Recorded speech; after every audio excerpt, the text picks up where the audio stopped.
Welcome to the Heavy Spoilers Show. I'm your host Paul. In this video we're breaking down the episode 7 trailer for The Last of Us. We're finally getting the Riley episode, and throughout this video we're going to be going over the game's similarities and also giving our thoughts on where we think the episode's going to end up. Full spoilers ahead for what happens to Riley, but if you've watched any scene where Ellie is talking about her friend, then you probably already know. Anyway, I don't want to waste any more of your time, so let's play the trailer.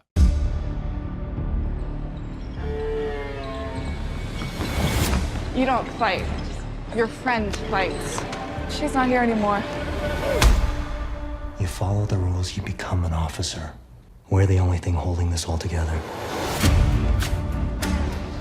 Riley, where have you been? I will tell you everything. You have to come with me for a few hours. You trust me, right? Open your eyes. Tonight, I'm gonna show you the 4 wonders of the mall. If you come back, we could be running things. We're like the future. You're a firefly? Yes, Ellie, put it down. None of this shit was even about me. Ellie! Get ready to run.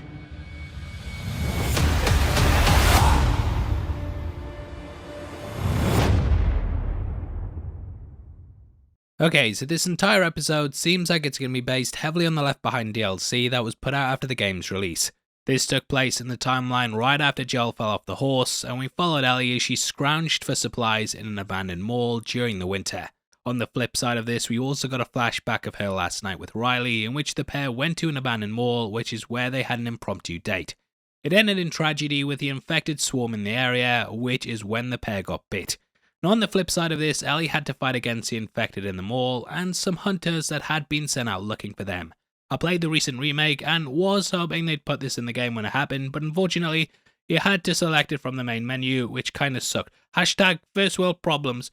Anyway, I think we are clearly getting these two timelines in the episode, as we start off with a shot of Ellie going to grab a doorknob. You can catch that she's wearing a purple coat, and this is the same one that Maria gave to her in episode 6. So we're definitely getting the timeline jump, and maybe seeing Ellie searching for supplies as she tries to fix up Joel.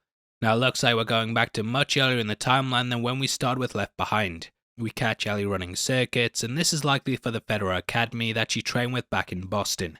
This location appeared in the comics, and in that we also had Ellie's Walkman, which she appears to be wearing here. A girl grabs his off her and says that her friend's not there anymore. This is clearly referring to Riley, who ended up leaving the academy to become a firefly.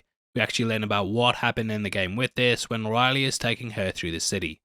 Remember that firefly you bit and stole his gun? Yeah, I remember him. That's Trevor. I saw him walking down the street, so I tailed his ass. I follow him into this alley, and all these fireflies ambush me. They took me right to their hideout, to Marlene. Were you scared? Terrified. I thought this time she would actually shoot me. But instead, she just says, "What took you so long?" She was expecting me. And she just made you a firefly? Something like that. That whole almost killing me thing was a test. She wanted to know I was committed. Oh, Come on. Now Riley not being there to protect Ellie has made her a bit of an easy target, and even though she's fighting back, she clearly misses her friend. This is definitely foreshadowing her relationship with Joel and how she sort of needs someone in her life who can help fight her battles because others will pick on her.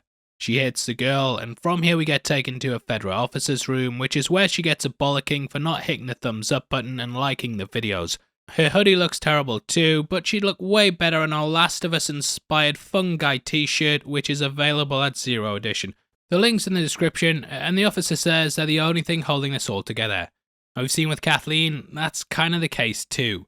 For as bad as Fedra is, they at least have rules and laws in place, whereas the rebels that oust them don't. We even saw Kathleen executing people without trials, killing kids, and just being a bad dinner lady. I don't know what she worked as, just got dinner lady vibes off her. No, I'm not slagging off dinner ladies. If anything, I'm saying they're too nice. They're too bloody nice. Anyway, that takes us into U-turn. So maybe Kathleen hated kids because she used to be a dinner lady. I think the episode's very much going to be the clashing of ideologies, as Ellie's in the federal camp currently, whereas Riley is a firefly. It's very much this story about two people being on opposite sides of the track that end up coming together. That night we catch Riley sneaking into Ellie's room, which is pulled directly from the game. She woke up Ellie by pretending to bite her, and this very much foreshadowed their fate in which they both got bit. Now Ellie clearly doesn't take kindly to being woken up like this, and she pulls her knife out on her. And from this, they head out through the city, which is what they did in the game. They jump across rooftops and end up going to the mall. In the game, you ended up dropping down into it, and you found a couple of campsites for a recently deceased hermit called Winston. Ellie and Riley had known him, and they ended up searching through his stuff, which is when they found the pun book. You learn that Riley actually gave Ellie it, and beyond just being filled with great jokes, she loved it because it was the last thing Riley owned. Ellie promises to show her the 4 wonders of the mall, and this included starting up the merry-go-round. This was a big moment in the game in which the pair rode around on it, and Riley wooed Ellie with puns. You also see them holding hands, but this quickly devolves when Ellie comes across a pipe bomb on a shelf. It seems like she only finds out she's a Firefly here, whereas Riley told her earlier on in the DLC after showing her the Firefly pendant.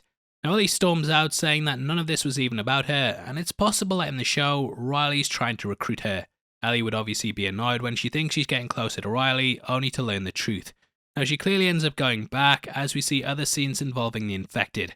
There's such a cool shot of one that's grown into the wall waking up, and these used to litter the game. Though some infected would go on to become clickers, there were many that would just go lie down somewhere, and then they'd grow into the wall and out from there. This is clearly the case with this one, but he's woken up to go and get the 2 girls.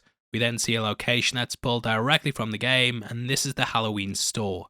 In the DLC, you travelled into the mall and went into a shop lined with masks which you tried on. This included a clown one, which you can see the display of to the left. Hey mate, I didn't realise you featured in the episode, you clown. Got you. No, we have a laugh at the channel, don't we? I think it's because we're actually such good mates and we can joke about this kind of stuff, you and me. There's no politics involved. Don't bring up politics. I said I won't listen to you. Anyway, it looks like they're fighting the infected here, which is a nice change up from the game. Originally, you and Riley went to a clothes shop for the final bit, which is where you had a water pistol fight. Riley then put on Etta James' I Got You Babe, and you danced around before the pair kissed. Originally, the Fireflies were shipping Riley off to another QZ, but she then promised to stay in Boston to be with Ellie. The infected then swarmed the area and cut this love story short, which led to a big chase scene. In the end, the pair were bit, and they promised to lose their minds together, which led to Riley's death. Looks like it's following the same basic structure, and I'm guessing this is going to sort of be used as a dark mirror to the Bill and Frank episode. That entry had 2 people finding love in the apocalypse, and they managed to live a long life together. This, on the other hand, is a relationship being cut short, and it's very much going to be a tragic origin story for Ellie that kind of explains how she is. The first person she got attached to ended up dying, and you can't see why in the present she's so desperate to hold on to Joel. Really adds a lot to the series, I think, and hopefully I'll see you back on Sunday night with our big breakdown of the episode. I keep trying to keep things less than half an hour, mainly for my editors who, every time I upload a 40-minute file, I can tell are like, f***'s sake. But there's so much in these entries that it's actually difficult to do it. Anyway, that's your lot, and I'd love to hear your thoughts on the trailer. We are in competition right now, giving away the 4K Rocky box set to 3 subscribers on the 15th of March, and all you have to do to be with a chance of winning is like the video, make sure you subscribe with notifications on, and drop a comment below with your thoughts on the episode. We pick the comments at random at the end of the month, and the winners of the last one are on screen right now, so if that's you, then message me on Twitter at Heavy Spoilers. If you want something else to watch, then make sure you check out our breakdown of episode 6, which will be linked on screen right now. Go over all the Easter eggs, loads of stuff in it, lots of ties to part 2, lots of theories, so definitely head over there right after this. Out of the way, thanks for sticking through the video, I've been Paul, I'll see you next time. Take care, peace.